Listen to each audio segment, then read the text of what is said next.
Hey, I'm Hunt, and this is Hunt on LSU, your channel for LSU Fighting Tiger football talk.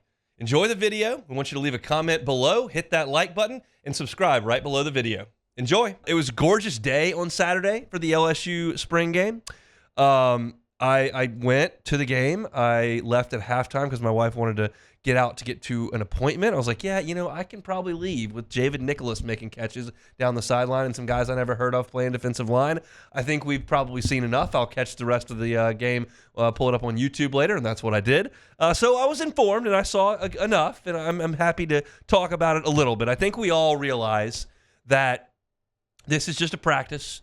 You're not going to be able to extrapolate out the entirety of the upcoming fall based on a practice inside Tiger Stadium where the quarterbacks can't get hit and you're playing your same team and nobody's showing a game plan. Like, we're all on the same page here. And I put a poll out on Saturday, like, what's your interest in the spring game? And there was actually a majority of the people that voted said, hey, I'll catch you in Vegas on Labor Day. I'm fine without the spring game. But it is a chance to talk about some football in the springtime. And I thought the most recognizable thing that I saw on Saturday was that Garrett Nussmeier looked very comfortable, very confident, very accurate, really was good. Now, he did misfire on one deep ball to Chris Hilton that led him out of bounds a little bit. That play was called back for a penalty, so it's not in the stat sheet. And the long touchdown that he did end up throwing to Kyron Lacey, he missed him initially. There was a coverage bust, and Lacey was running wide open, and Nussmeier did not throw it then. He stepped up and threw it a little bit late. But, look, the stat sheet for Garrett Nussmeier, 7 of 7 for 187 yards and 2 touchdowns. You're not going to get a whole lot better than that. They sat him down halfway through the second quarter, and that's kind of about what we anticipated.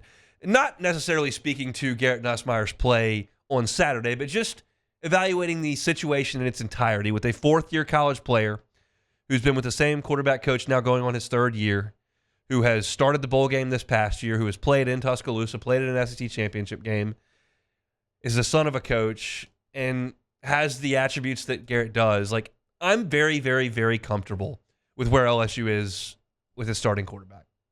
I think LSU is going to have one of the best starting quarterbacks in the Southeastern Conference next year, and I think Garrett Nussmeier is going to give LSU a chance to win a lot of football games.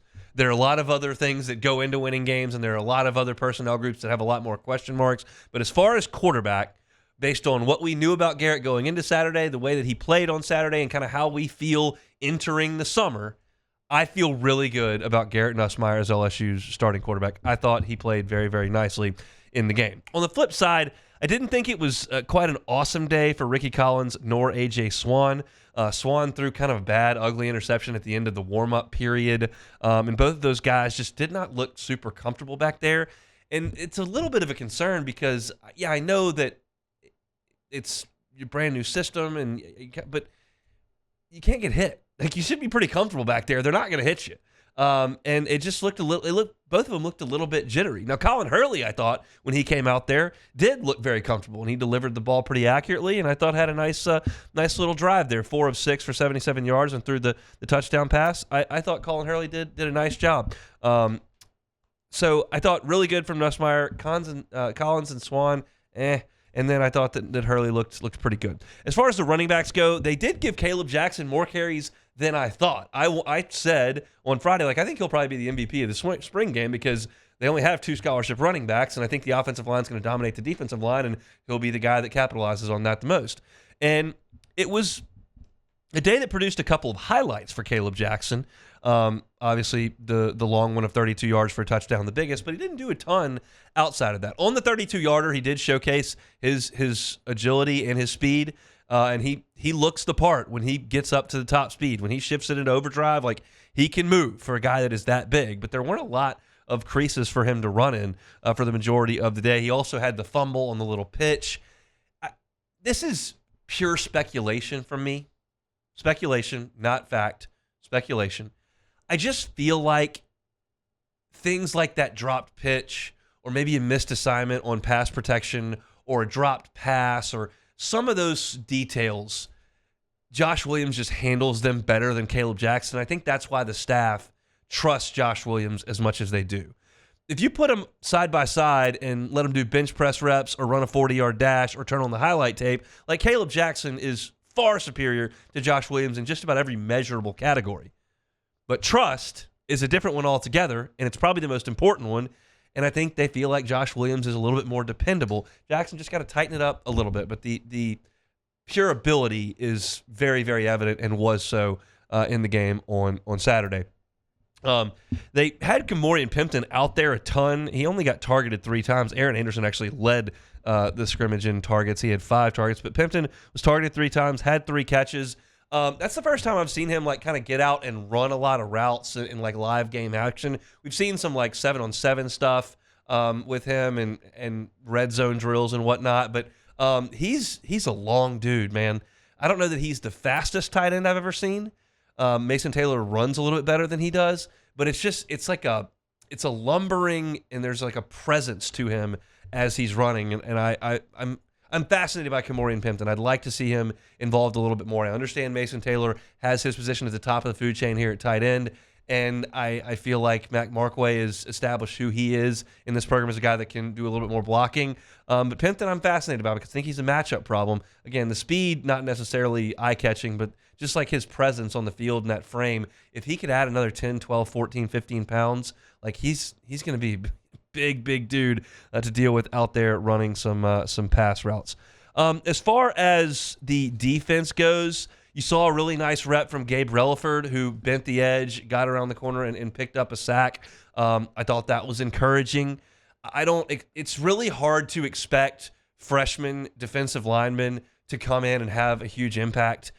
It's just such a huge jump. You go from being the biggest, baddest dude on the field to being, in some cases, 75, 100 pounds lighter than the guy you're going against, depending on what Gabe Relaford is checking in at. It's just, you have to use so much technique and play the game so much differently at that position in college as opposed to high school. High school, you fire off the ball, you knock the guy out of the way, use your hands to get him off you, and you get a sack. These 340-pound offensive tackles in the SEC are a little bit tougher to deal with at times. So I was thrilled to see Relaford bend the edge, and if he can show some ability to rush the passer, they're looking for that because we know Perkins can do it, but they're trying to do some different things with him. I don't know if Savion Jones can do it or not. I'm not 100% certain about that. I'd like to see some other guys step up. Maybe Deshaun Womack is that dude, and maybe Gabe Relaford is that dude. I think there are a few people that thought Relaford was the best player in the state of Louisiana in this past cycle, and I'm certainly not going to boil his entire scouting report down to one snap where he makes a play. But it was nice to see a flash there. I enjoyed that a lot. Saw a lot of different DBs in and out of the lineup on defense. Ashton Stamps was out there a ton. Javian Toviano was out there a ton. And then you saw some of the newcomers. And I will say, there were some busts in the secondary. There were some busts that they hit, and there were some busts that maybe LSU's offense was a little bit late to see. But you give up the big play to Caleb Jackson where your safety's not filling there. You give up Chris Hilton got loose early, even though the ball wasn't thrown right on the money. Kyron Lacey was standing by himself in the end zone. You had the long touchdown to Kai Prien. There were busts, and that's just part of it right now. They've got to find first the group of guys that can do everything they need them to do athletically, and then they got to get them all on the same page. And there's work to be done. And I don't think anybody down here is under any illusion that LSU's secondary's ills are going to be cured just because Corey Raymond showed up and a couple of guys moved on and you brought in a couple of transfers.